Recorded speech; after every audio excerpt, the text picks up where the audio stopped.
L'université de Sorbonne Nouvelle quitte le site de Censier, niché au cœur du 5e arrondissement parisien.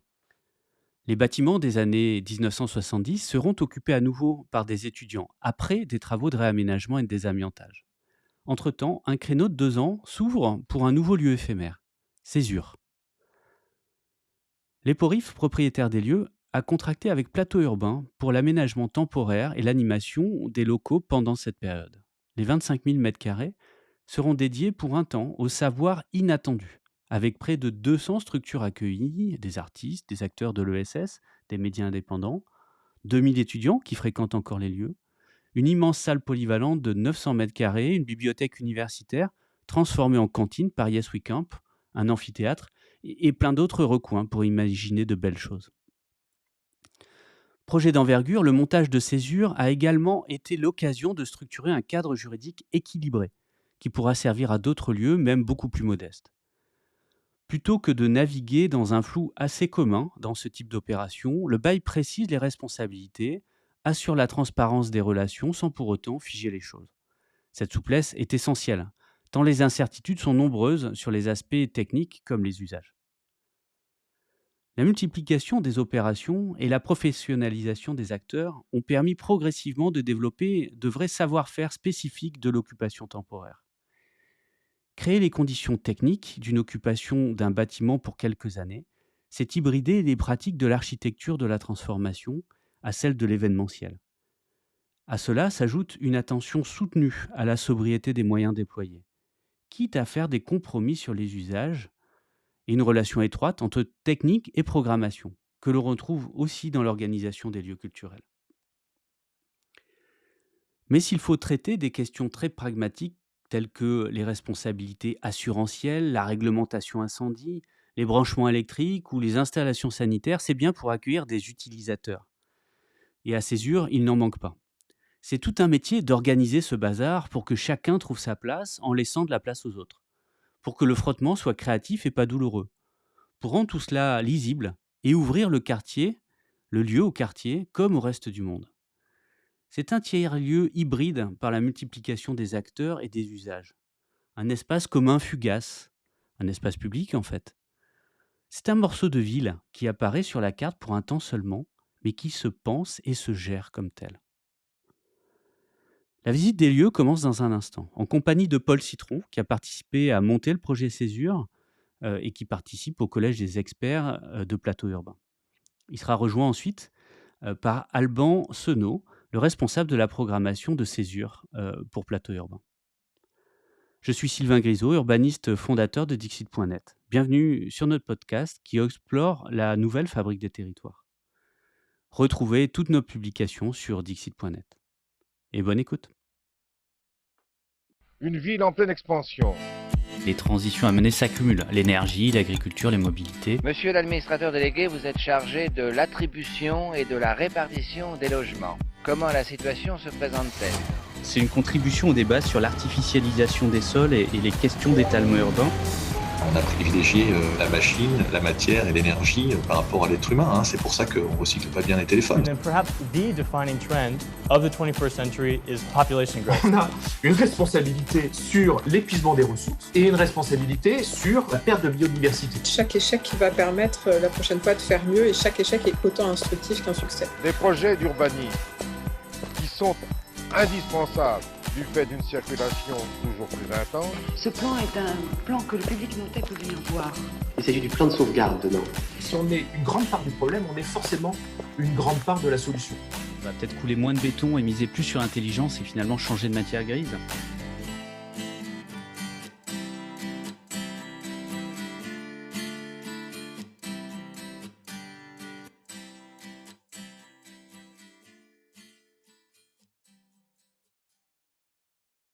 Ici, on est dans l'ancienne fac de Censier. On est donc dans le 5e arrondissement de Paris, en plein centre de Paris. C'est un bâtiment qui date des années 70, qui accueillait donc l'université Sorbonne Nouvelle principalement. L'université est partie. Le bâtiment va être désamianté pour redevenir par la suite une université. En attendant qu'il lance les travaux d'amiantage, le propriétaire qui est l'EPORIF, donc l'établissement public qui gère le foncier des universités, a fait un AMI auquel seul Plateau Urbain a répondu pour ne pas laisser ce bâtiment vide et faire en sorte que ces 25 000 mètres carrés en plein Paris soient utilisés pendant au moins 2 ans, et peut-être un petit peu plus, le temps de lancer les travaux. La particularité donc, c'est que c'est un tiers-lieu qui est hybride, parce que donc il accueille à la fois encore des fonctions universitaires avec différentes universités. Donc il y a Paris 1, il y a le Muséum d'histoire naturelle, il y a les Arts Déco et une école de paysage qui sont là. Et en même temps, des acteurs de l'économie sociale et solidaire qui peuvent venir travailler ici, des associations, des artistes, il y a des médias indépendants, beaucoup de créateurs de contenu. Et donc, ce bâtiment, c'est un outil, en quelque sorte, un outil de travail, un outil d'apprentissage. Et l'idée, voilà, c'est de mutualiser des locaux, de mutualiser des espaces d'exposition. Tu iras voir tout à l'heure, voilà, c'est un peu les salles d'expo. Il y a l'association Yes We Camp qui a ouvert une cantine et un café. Donc l'idée, c'est qu'il se passe pas mal de choses pendant ces 2-3 ans que va durer l'occupation temporaire. Et je pense que un des trucs à retenir de ce projet, c'est le caractère exemplaire de la mise à disposition par un acteur public d'un bâtiment à des fins d'intérêt général, et avec, notamment si on rentre un peu dans le détail, un bail passé entre le propriétaire public et l'opérateur, donc Plateau Urbain qui est une coopérative, qui est un bail très équilibré dans le sens où les responsabilités sont extrêmement partagées, et étant donné que c'est toujours des opérations dans lesquelles on peut pas du tout prévoir, avec un nombre d'inconnus, de problèmes techniques qui peuvent apparaître au cours de l'occupation, parce qu'on est sur un bâtiment qui a 50 ans et forcément il y aura des problèmes techniques à un moment ou à un autre. Mais là, c'est un bail qui prévoit à chaque ligne quasiment des clauses de revoyure, des moments où on se parle, des moments où si c'est trop le bazar, on peut sortir, ils peuvent sortir, voilà. Et donc et en fait c'est, je pense que c'est un contrat qui ne fige pas les choses et qui au contraire offre des portes des solutions sur tous les termes de l'occupation. Et je pense que c'est là c'est un nouveau cran dans la mobilisation du foncier public à des fins d'intérêt général, parce que le cadre juridique de cette occupation permet finalement de le faire dans des bonnes conditions. Avec une répartition des rôles sur qui gère techniquement, qui adapte, qui finance, mais qui anime aussi les lieux. Donc, qui change ou qui est clarifié par ce contrat? Alors, globalement, la répartition des rôles, elle est claire. L'EPORIF met à disposition le bâtiment pour Plateau Urbain, et Plateau Urbain est responsable du côté technique, de la programmation, de l'animation, etc. Ensuite, Plateau Urbain s'est entouré de gens qui savent très bien le faire, comme Yes We Camp sur le côté aménagement et sur le côté exploitation de la buvette, programmation. La programmation, elle est répartie entre Plateau Urbain et Yes We Camp. On a fait aussi appel à vraiment pour imaginer la signalétique, imaginer un petit peu le fonctionnement. Donc à chaque fois, on a quand même des cadres dans chaque secteur. Et pour le propriétaire, c'est facile parce que voilà, il a un interlocuteur unique qui est Plateau Urbain. Alors on rend des comptes, et je pense que c'est ça aussi qui est hyper important, c'est la transparence, parce que si on paye pas de loyer pour exploiter un bâtiment, la moindre des choses, c'est d'être transparent sur les modèles économiques, etc. Donc il y a des modèles économiques qui sont attachés au bail, et du coup et de la même manière, on sait que si on dépasse par le haut ou par le bas, on se retrouve pour en parler. Il y a des règles qui sont mises comme ça. Donc à chaque fois, tout est cadré sans être figé, et c'est ça qui est intéressant. C'est quelque chose qui tient et qui est cohérent parce que on parle de 25 000 mètres carrés, parce qu'il y a une institution en face, parce qu'on est à Paris, ou est-ce que c'est quelque part une avancée aussi, vous de votre côté, de votre mode de pensée, d'organisation de la relation finalement avec le propriétaire sur ces temps courts, qui pourrait être aussi adapté à l'occupation ou la création d'interlieux temporaires de 500 mètres carrés en secteur rural ou autre. Il y a des apprentissages qui sont... Je pense qu'au niveau juridique, c'est pareil. La question est toujours comment tu répartis les risques et les responsabilités, et comment tu fais en sorte que les risques ne reposent pas sur les épaules du petit, du plus faible, et donc notamment justement voilà dans des petits tiers-lieux où les porteurs de projets qui ont aussi éventuellement qui sont pas aussi bien conseillés que les propriétaires ou les collectivités qu'ils ont en face d'eux peuvent se retrouver à assumer des responsabilités et donc des risques juridiques qui sont considérables et qui, à mon avis, mériterait d'être un peu revu et mieux réparti, tout simplement. Ouais, et donc ça peut faire partie. L'expérimentation qui a lieu là-dessus, sur ce lieu, pourrait sans doute inspirer d'autres. On va aller visiter quand même. Ouais. Hein ?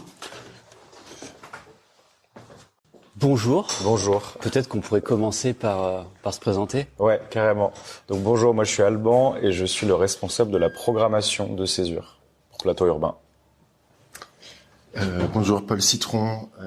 J'ai participé à monter le projet Césure et désormais je fais partie du collège des experts de la SIC Plateau Urbain. Et donc on part en visite. Exactement. Et on va ressortir pour re-rentrer. On va prendre le chemin que prendra le public quand on aura notre autorisation d'ouverture au grand public. Hop. Donc il n'y a pas de doute, on est bien sur un bâtiment universitaire. On est bien sur un bâtiment universitaire qui continue à accueillir à peu près 2000 étudiants par... je sais pas si c'est par jour, mais en tout cas, on a 2000 étudiants qui continuent à fréquenter le site, qui sont plus des étudiants de Paris 3, mais qui sont des étudiants de Paris 1 principalement, et du Muséum national d'histoire naturelle, de l'ENSAD, donc les arts déco, et de l'ESSAGE, qui est une école du paysage, ouais. Et qui se mélangent en fait avec les 180 structures différentes qui pour le coup travaillent ici au quotidien, que ce soit des artistes, des associations, des entreprises de l'ESS, ce qui ressemble un peu plus à ce que fait Plateau Urbain sur les autres sites. Ici, la particularité, c'est donc qu'il y a ces étudiants qui sont là au quotidien, qui savent pas forcément d'ailleurs où ils sont, oui. Ils savent pas forcément, tiens, on peut commencer ici, qui sont plus exactement dans une université, donc ça donne des rencontres assez drôles. Bonjour. Et on commence par ce qu'étaient les anciennes bibliothèques universitaires. D'accord, un espèce d'immense hall. Ouais. Où on voit qu'il y a gymnase. Des travaux de cloisonnement qui commencent. C'est exactement, parce qu'en fait la salle était trop grande. Elle fait combien? Elle fait genre 2000? Elle fait 1000. Elle fait 1000 mètres carrés. Et on l'a cloisonnée un petit peu pour qu'elle n'en fasse plus que 900. Pour des histoires de RP, effectivement, on dépassait, sinon on explosait la jauge du bâtiment, donc on a un petit peu réduit. Mais c'est une salle qui est assez incroyable, on voit encore les rayonnages par terre des livres, et c'est une salle que même les étudiants qui ont étudié ici n'ont jamais vue comme ça, complètement vide. Donc elle est assez impressionnante, et elle va nous servir à beaucoup de choses événementielles, d'accueil de public, que ce soit des expositions qu'on va essayer de faire suspendues pour pouvoir les observer du dessous. On doit avoir 6 mètres de plafond. Ouais, c'est à peu près ça. Et donc là, vous réduisez là, on a réduit la taille pour réduire la jauge et donc exactement. réduire les contraintes ERP. Donc étabblement recevant du public, c'est donc ça, les contraintes exactement. Associées notamment au risque incendie. Ouais, c'est exactement ça. D'accord. C'est exactement ça. Là, du coup, avec la paroi qui a été montée, on n'est plus qu'à 900 mètres carrés. J'ai plus la jauge en tête, mais donc on sous-optimise l'usage du bâtiment, mais exactement. Pour trouver le bon équilibre. Exactement, puisqu'évidemment l'idée c'est que cette salle serve et qu'on puisse aussi continuer à se servir du reste du bâtiment. Donc on a été obligé de faire des petits calculs comme ça pour réduire un peu les choses. Et c'est une salle où il y a énormément de formats différents qui peuvent être imaginés, parce que c'est un peu une grosse boîte vide. Ouais. Et donc on a autant des choses très très ludiques, type ball roller, que ce que je disais, des expositions, des marchés aussi. Une salle à tout faire. C'est un peu notre salle à tout faire, et on l'aime beaucoup. Elle est un petit peu, elle est assez impressionnante. En général, il y a un petit effet waouh quand on rentre dedans, comme elle a quand même des volumes assez impressionnants. Ça, c'était la deuxième bibliothèque universitaire. Dite la petite, c'est ça, qui ne fait que 450 mètres carrés. Ce qui est déjà pas mal. Qui est déjà pas mal. Et qui aujourd'hui est une cantine, alors ? Et qui aujourd'hui, exactement, est une cantine qui est portée par Yes We Camp. Pas uniquement portée, mais qui a été complètement transformée. C'est-à-dire que le sol, c'était de la moquette très très moche qui a été complètement retransformée pour avoir cet effet béton. Tout a été fait complètement sur mesure ici, de la construction bois à la peinture. C'est vraiment un gros travail qui a été fait en 2 mois. Donc là, c'est un des deuxièmes acteurs cités, Yes We Camp. Bonjour. Enchantée. Sylvain Grisot, Dixit. Moi, je suis Elsa Buet et je coordonne le diplôme universitaire Espace Commun. D'accord. Qu'est-ce que c'est ce diplôme ? C'est un diplôme qui forme à la fois des praticiens des espaces communs, des gens qui ouvrent des lieux et aussi des personnes qui ont envie de se former à ces enjeux-là, qui peuvent être architectes, urbanistes, travailler dans des collectivités. Je pense qu'il faudrait que vous vous rencontriez pour de vrai. Je pense vraisemblablement on prolongera cette conversation, très volontiers en tout cas. Donc on institutionnalise finalement ce type d'activité par de la formation. Tout dépend ce qu'on appelle institutionnaliser. Au sens, on pérennise peut-être. Ouais, on se partage des bonnes pratiques, on s'inspire les uns des autres, on essaye d'apprendre en dehors des bancs de l'école. L'idée, c'est de diffuser, quoi. Oui, voilà, tout à fait. En parlant d'espace commun. Ouais, nous, on parle d'espace commun, parce que on trouve que le mot tiers-lieu, il peut être un peu galvanisé, et espace commun, il ouvre vers d'autres espaces, des espaces publics, des espaces qui ne sont pas forcément physiques. Mais après... Et en tout cas, on sort clairement du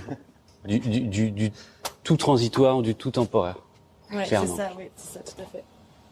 Bah oui, on prolongera. Ouais, avec plaisir. Ouais, volontiers. On a pas mal. Tu veux un café froid ?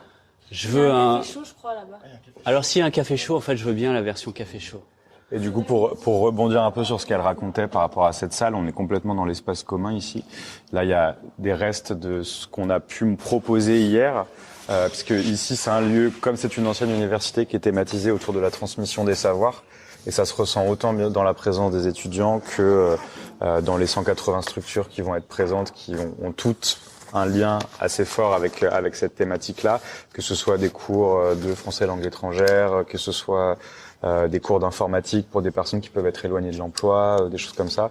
Même les artistes ont tous une approche de transmission, d'ateliers. On a la chance d'être dans une ancienne fac, donc on a énormément, pour ne pas dire que des salles de cours qu'on a complètement retransformées. Mais on peut citer d'autres acteurs justement de la formation qui commencent à hanter les lieux. Ouais, carrément. Il y a Connexio avec un K, qui est un acteur pour le coup qui travaille beaucoup sur l'informatique et sur l'aide aux personnes qui sont éloignées de l'emploi. Qu'est-ce qu'on va avoir d'autre comme acteur de ce type?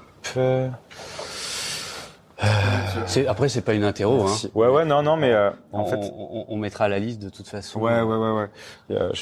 Carrément. Sur les 180, celles qui sont vraiment à fond sur la question de la transmission des savoirs. Il y a Kabubu aussi, qui est une association de sport, mais qui fait du sport avec des personnes réfugiées. Et donc, qui fait le lien entre les gens qui habitent la ville au quotidien et des réfugiés. Et du coup, on a la chance d'avoir une salle de sport au rez-de-chaussée. Ça permet de créer un peu aussi ces porosités avec et le quartier et ce qui se passe à l'intérieur. C'était les petits débs. Les petits débrouillards, bien sûr, évidemment. Les gros assauts du Conseil populaire de France. Ouais, les petits débrouillards qui organisent effectivement tout un cycle de conférences ici autour de sujets souvent assez scientifiques. Et du coup, il le traite évidemment sous une version éducation populaire et avec un angle qui leur est assez propre. Mais c'est assez chouette de les avoir ici parce que ils organisent plein de choses autour de cette question de la transmission des savoirs. Il y a aussi l'Université de la pluralité. Oui. Qui fait aussi de la transmission des savoirs et de l'éducation populaire, mais avec un angle un petit peu différent pour le coup. Là, ils ont tout un cycle de conférences qui va commencer autour de l'imaginaire, des imaginaires, parce qu'ils le disent au pluriel évidemment. Et nous, à côté de ça, on vient et les aider à s'inscrire dans les différents espaces et en même temps apporter des choses en plus avec des acteurs de l'extérieur.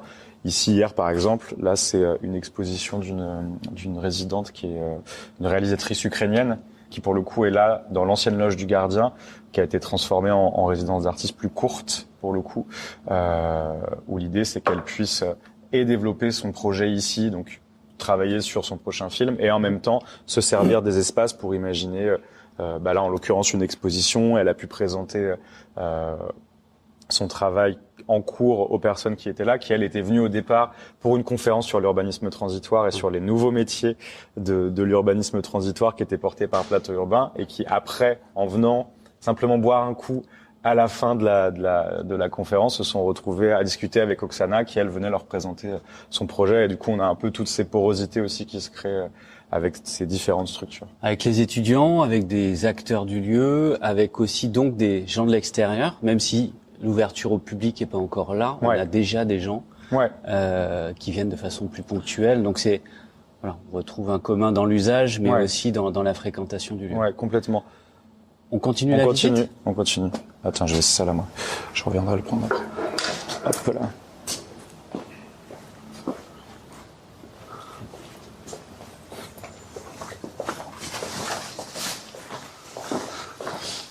Sur le trajet des manifestations actuelles. Oui, complètement. Ça fait à chaque fois un peu d'ambiance. Ouais.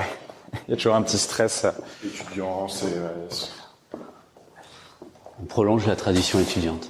Exactement.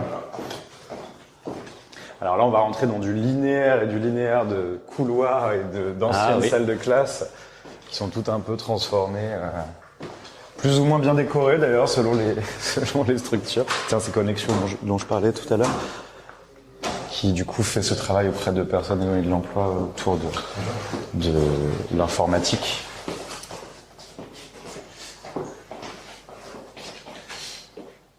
Là, on a des cours de couture, pour le coup, avec Janine et moi, et le chat d'Albertine.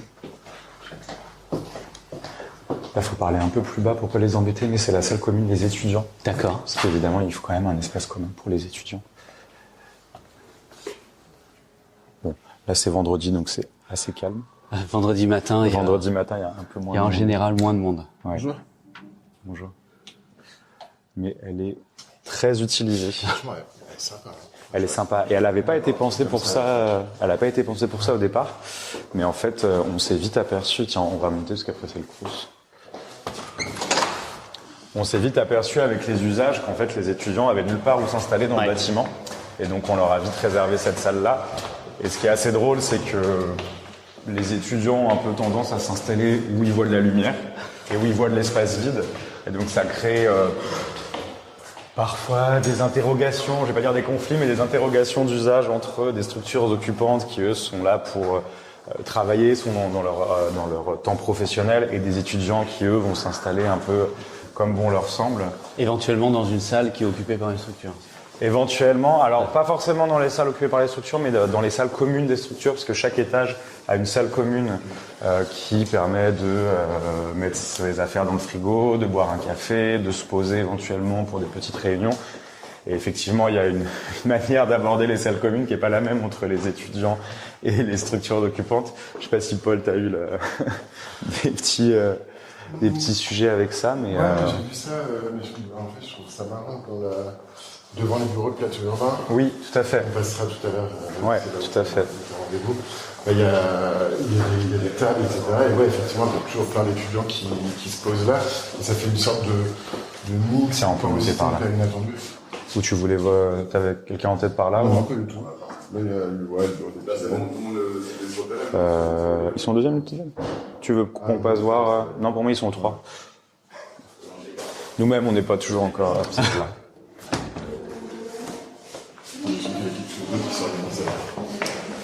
Ouais.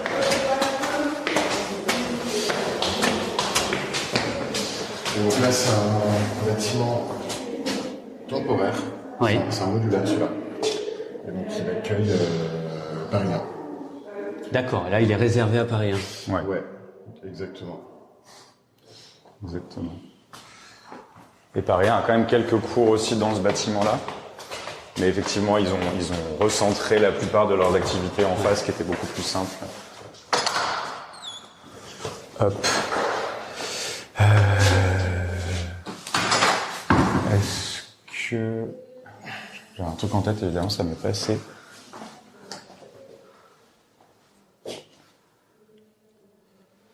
On a Trace aussi, qui est un acteur de la transmission des savoirs et de l'éducation populaire, qui organise pas mal d'activités autour de sujets tels que la blockchain, par exemple, ou alors des marchés aussi. Là, on va en avoir un notamment au mois de juin, où il y a plein d'échanges qui se font autour de sujets scientifiques, et ils travaillent vraiment sur ces questions de vulgarisation scientifique. Et tous ces acteurs-là se parlent, alors qu'ils se parlaient pas forcément d'ailleurs avant d'être dans le même endroit. Là, notre rôle aussi, du coup, c'est de leur proposer un cycle de conférences qui soit un peu cohérent aussi, et qui permettent aussi d'attirer le public un peu plus facilement, et pas d'avoir les uns et les autres qui se regardent en chien de faïence, et qui du coup créent des cycles de conférences un peu concurrents les uns aux autres. L'avantage qu'ils soient là, c'est qu'ils se parlent, ils imaginent aussi des choses ensemble, ce qu'ils faisaient pas forcément avant, alors qu'ils se connaissaient très bien. Alors donc on a l'université, on a plein d'acteurs, là on vient de voir une liste, alors de la formation mais pas que, hein. Pas mal d'acteurs de l'urbain aussi, pas mal de gens qu'on connaît bien, on a des lieux communs, beaucoup, des lieux d'événements, des lieux ouverts à l'extérieur, donc un sacré bazar. Toi là-dedans, c'est quoi ton métier ? C'est un sacré bazar. Alors mon métier justement, c'est d'essayer de faire en sorte que ce bazar gagne en cohérence, on va dire, et en compréhension, notamment beaucoup pour le public extérieur. Nous, on organise toute une programmation qui justement fait le mélange entre faire venir des acteurs extérieurs sur des gros sujets de société dans les espaces qu'on a pu visiter, qui sont des espaces d'accueil du public, et en même temps mêler ces acteurs extérieurs avec les structures occupantes ici. Et du coup, imaginer une vraie éditorialisation de programmation à partir du thème de la transmission des savoirs, et du coup, autour de ça, de tout ce qu'on peut broder avec ce que vont nous proposer les structures occupantes ici, que ce soit des acteurs de la transmission, que ce soit des urbanistes, que ce soit des artistes, parce qu'il y a aussi pas mal d'artistes ici, et faire venir justement à partir de ce qu'ils nous proposent des artistes ou des penseurs ou des écrivains de l'extérieur qui vont nous permettre de créer des cycles un peu cohérents. Salut. Bonjour. Et c'était assez important, je pense, de le proposer comme ça, parce que, encore une fois, en termes de public, ça permet de créer aussi une attente du public, et aussi de faire du lieu un lieu, encore une fois, poreux. Par exemple, dans mon rôle, j'ai aussi le fait de créer toute une offre de cours réguliers, que ce soit des choses hyper basiques comme du yoga qui est fait par certains occupants ici, ou même du tango qui est fait par une association colombienne qui par ailleurs donne des cours de français aux hispanophones ici, et à côté elle propose des cours de tango ou de salsa, et en même temps ça permet aux gens du quartier de venir une fois par semaine par exemple à Césure, et de s'approprier aussi les espaces, et ce qui est pas du tout le cas d'une fac qui est toujours un lieu un petit peu fermé, d'autant plus avec tout ce qui est Vigipirate et tout ça. Finalement, on rentre assez peu dans les facs aujourd'hui, et donc c'était un peu l'idée aussi de rendre cet espace-là aux gens du quartier. Et comment tu te retrouves là ? Et comment je me retrouve là ? C'est une bonne question.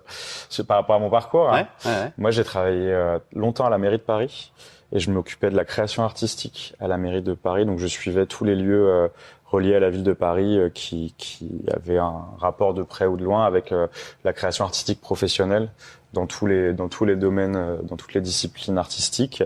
Et je m'occupais d'événements un peu larges comme Nuit Blanche par exemple, qui prenaient beaucoup de place dans l'espace public, et j'avais la volonté de revenir vers un espace beaucoup plus concret, beaucoup plus immédiat aussi dans la manière de penser la culture, et puis aussi de pouvoir mettre en place certaines choses que j'avais pu observer avec la vision un peu macro qu'on peut avoir au niveau de la collectivité, et de pouvoir l'appliquer justement sur un lieu qui est à la fois assez énorme, ici il y a 25 000 m², et en même temps qui a plein d'acteurs différents, un peu comme on peut retrouver dans la ville, et l'idée de justement créer à la fois des choses à l'intérieur mais aussi des choses avec l'extérieur, et de créer un petit peu ces liens dedans-dehors.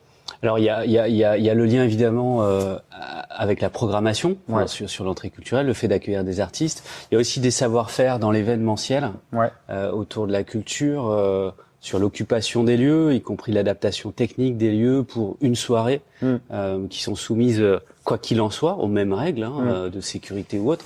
Et on retrouve un peu des des savoir-faire qui me semble on va retrouver dans l'occupation temporaire. Toi, tu constates des liens, des perméabilités entre ces mondes, un croisement de ces savoir-faire-là? C'est une bonne question. Entre l'événementiel et l'occupation temporaire. Ouais. C'est une bonne question parce qu'on est sur 2 laps de temps courts, mais c'est pas exactement le même. Ouais. Et effectivement, c'est des choses que nous, à l'épreuve du feu, on commence à remarquer effectivement. Par exemple, entre l'approche technique d'une équipe d'un site qui va être là pendant 2, 3, 4 ans et l'approche technique d'une équipe de régie événementielle, on voit bien que c'est pas exactement les mêmes manières de travailler déjà, les mêmes usages aussi et les mêmes manières de faire. Je dirais que ça se complète. Ça peut s'apparenter un peu à ce qu'on peut voir dans certains lieux culturels, pour ce que moi je connais en tout cas de mon parcours, où on va avoir vraiment de la partie événementielle, donc la partie régie avec la régie son, lumière, des choses comme ça. Et puis la partie technique qui va être beaucoup sur le bâtimentaire. Oui. Ici, ce qui est génial, notamment je pense à notre équipe de programmation et de la régie événementielle, c'est qu'ils sont toujours en lien du coup avec cette équipe technique du lieu. Et que eux apprennent énormément de choses et sortent un peu de leur zone de confort, même s'ils viennent au départ de la régie événementielle, ils vont en fait découvrir ce que c'est que gérer un lieu, et c'est assez génial. Parce que je dirais que une des grosses différences avec l'événementiel, c'est que dans l'occupation transitoire, l'urbanisme transitoire, il y a quand même une immense attention qui est donnée à la sobriété dans l'action, dans la consommation de voilà. Donc on va pas construire un décor pour shooter une scène et puis le détruire derrière. Alors que je pense qu'il y a aussi dans l'événementiel une capacité à venir très vite faire des gros trucs et pour vraiment pas longtemps, mais qui derrière fait ça génère aussi beaucoup de déchets, quoi. Oui, avec des changements de culture aussi sur ces mondes. Mais c'est intéressant de voir comment on a développé des savoir-faire techniques qui sont issus de l'architecture, mais qui sont pas issus de la pratique architecturale traditionnelle. On l'a vu en bas avec la grande salle, où on vient finalement soustraire des espaces pour avoir le bon compromis programmatique et admettre qu'on a des compromis programmatiques pour avoir cette sobriété dont tu parlais, et en même temps des savoir-faire qui sont aussi issus du temps court. Mais j'entends ces différences-là qui sont intéressantes. Donc ça percole et c'est pas la même chose. Et c'est un peu le pari d'ailleurs qu'on propose aux équipes artistiques, par exemple extérieures, qui peuvent venir faire un projet sur le site avec des structures occupantes. C'est un peu ce que disait Paul.